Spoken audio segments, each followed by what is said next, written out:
जय श्री बृहस्पति देव, जय श्री विष्णु भगवान, जय माता लक्ष्मी। जो भक्त श्रद्धा और विश्वास के साथ भगवान बृहस्पति देव का स्मरण करता है, उसके जीवन में ज्ञान, सुख, शांति और समृद्धि का प्रकाश बना रहता है। कहा जाता है कि गुरुवार का दिन देवगुरु बृहस्पति को समर्पित है। इस दिन भगवान विष्णु और बृहस्पति देव की पूजा करने, पीले वस्त्र धारण करने, पीली वस्तुओं का दान करने और श्रद्धा से व्रत रखने से भगवान प्रसन्न होते हैं। लेकिन इस व्रत की सबसे बड़ी शक्ति केवल नियमों में नहीं, बल्कि सच्ची श्रद्धा, सेवा, संयम और अच्छे कर्मों में है। आज की कथा हमें यही सीख देती है कि परिस्थितियां चाहे कितनी भी कठिन क्यों न हो, यदि मनुष्य भगवान पर विश्वास रखे और अपने कर्मों को शुद्ध रखे, तो उसके जीवन में एक न एक दिन सुख का सूर्योदय अवश्य होता है। तो आइए श्रद्धा से भगवान बृहस्पति देव का स्मरण करते हुए सुनते हैं गुरुवार व्रत की पावन कथा। बोलिए देवगुरु बृहस्पति महाराज की जय, श्री हरि विष्णु भगवान की जय, माता लक्ष्मी की जय। गुरुवार व्रत की कथा बहुत समय पहले की बात है। एक सुंदर और समृद्ध नगर था। उस नगर में एक राजा अपनी रानी के साथ सुखपूर्वक रहता था। राजा बहुत दयालु और प्रजा का हित चाहने वाला था। उसके राज्य में किसी को भूखा नहीं रहना पड़ता था।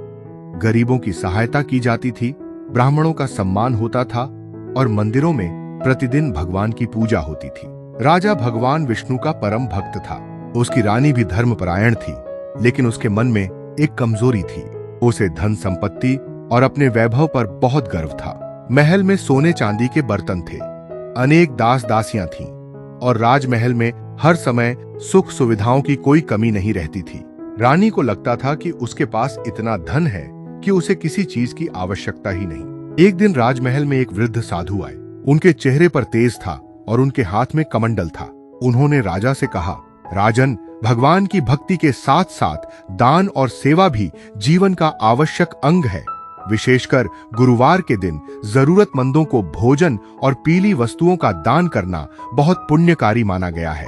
राजा ने श्रद्धा से साधु की बात सुनी, लेकिन रानी ने मन ही मन सोचा, हमारे पास पहले से ही इतना धन है, हर गुरुवार दान करने से क्या मिलेगा।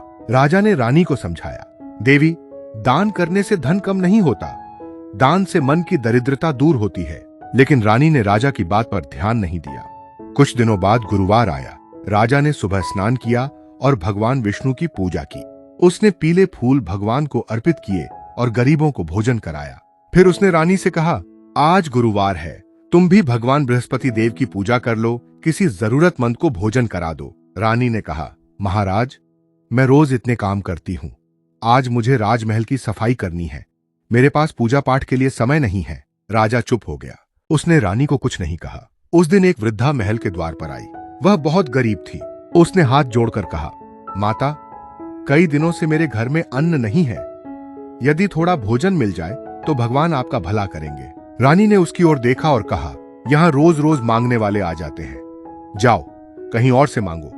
वृद्धा निराश होकर वापस चली गई। महल के बाहर खड़े एक सेवक ने यह सब देखा।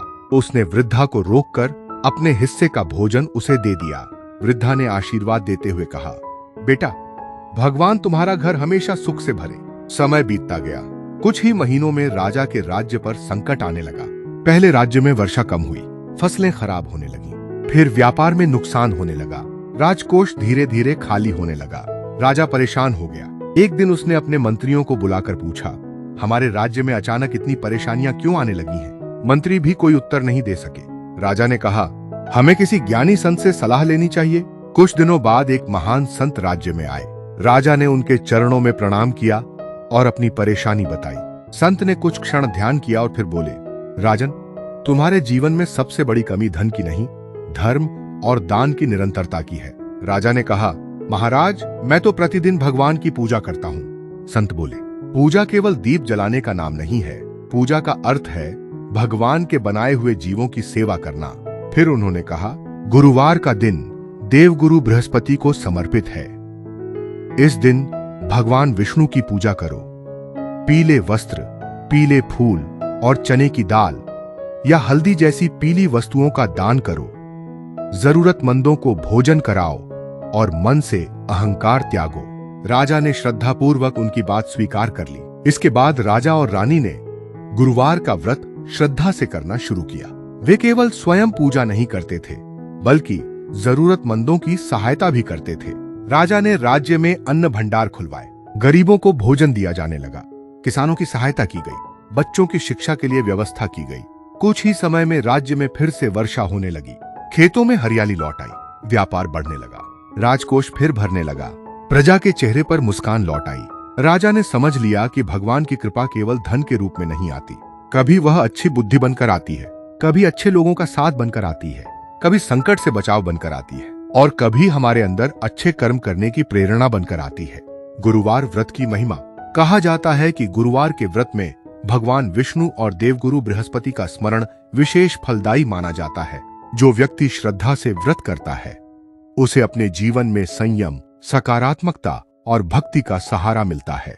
गुरुवार के दिन लोग प्रातः स्नान करके भगवान विष्णु या बृहस्पति देव की पूजा करते हैं, पीले फूल अर्पित करते हैं, हल्दी, चने की दाल, केला और पीले वस्त्र जैसी वस्तुएं श्रद्धानुसार अर्पित या दान करते हैं।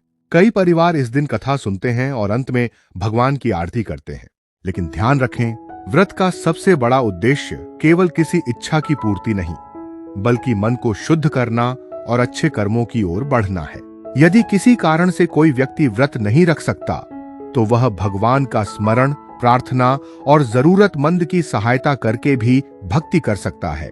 इस कथा की सबसे बड़ी सीख है, धन पर कभी अहंकार नहीं करना चाहिए, क्योंकि धन आज है, कल नहीं भी हो सकता, लेकिन अच्छे कर्म हमेशा हमारे साथ रहते हैं। दूसरी सीख, जरूरतमंद व्यक्ति को कभी अपमानित नहीं करना चाहिए। हो सकता है भगवान हमारी परीक्षा लेने के लिए किसी जरूरतमंद का रूप लेकर हमारे सामने आए हों। तीसरी सीख, दान केवल बड़ी वस्तु देने का नाम नहीं है। किसी भूखे को भोजन देना भी दान है, किसी दुखी व्यक्ति को सांत्वना देना भी सेवा है, किसी जरूरतमंद की मदद करना भी पुण्य है, और किसी के चेहरे पर मुस्कान लाना भी भगवान की सेवा है। व्रत का समापन। अब आंखें बंद कर लीजिए, अपने मन में भगवान विष्णु का सुंदर स्वरूप देखिए। पीतांबर धारण किए हुए भगवान विष्णु, हाथों में शंख, चक्र, गदा और पद्म, उनके चरणों में माता लक्ष्मी विराजमान है। और मन में श्रद्धा से कहिए, हे श्री हरि विष्णु, हे देवगुरु बृहस्पति, मेरे जीवन से अज्ञान और अहंकार दूर कीजिए, मेरे परिवार में सुख, शांति और प्रेम बनाए रखिए, मेरे घर में सदैव अन्न का भंडार भरा रहे, मेरे मन में सद्बुद्धि और अच्छे कर्मों की भावना बनी रहे। जो भी व्यक्ति इस कथा को श्रद्धा से सुन रहा है, उसके जीवन के कष्ट दूर हों और उसके घर में सुख शांति बनी रहे। एयूएम ब्रह्म बृहस्पतये नमः। एयूएम नमो भगवते वासुदेवाय। गुरुवार व्रत की आरती। जय देव जय देव, जय बृहस्पति देवा। भक्तों के जीवन में भर दो सुख सेवा, पीले फूल चढ़ाएं, दीपक ज्योति जलाएं। श्रद्धा से जो ध्यावे मन वांछित फल पाए। ज्ञान बुद्धि के दाता, संकट हरने वाले, भटके हुए जीवन को राह दिखाने वाले। हे देवगुरु महाराज, कृपा अपनी करना, भक्तों के जीवन में मंगल ज्योति भरना। जय बृहस्पति देव, जय श्री हरि विष्णु भगवान। अंतिम प्रार्थना। हे भगवान बृहस्पति देव, जिस प्रकार आपने अपने भक्तों के जीवन से अंधकार दूर करके सुख और समृद्धि का प्रकाश किया, उसी प्रकार हर भक्त के जीवन में ज्ञान, शांति और सद्बुद्धि का प्रकाश भर दीजिए। जिस घर में यह कथा सुनी जाए, वहां प्रेम बना रहे। जिस मन में आपका नाम लिया जाए, वहां भय कम हो और विश्वास बढ़े। और जिस हाथ से जरूरतमंद की सहायता हो, उस हाथ को हमेशा सेवा का अवसर मिलता रहे। बोलिए देवगुरु बृहस्पति महाराज की जय, श्री हरि विष्णु भगवान की जय, माता लक्ष्मी की जय। यूं ब्रह्म बृहस्पतये नमः।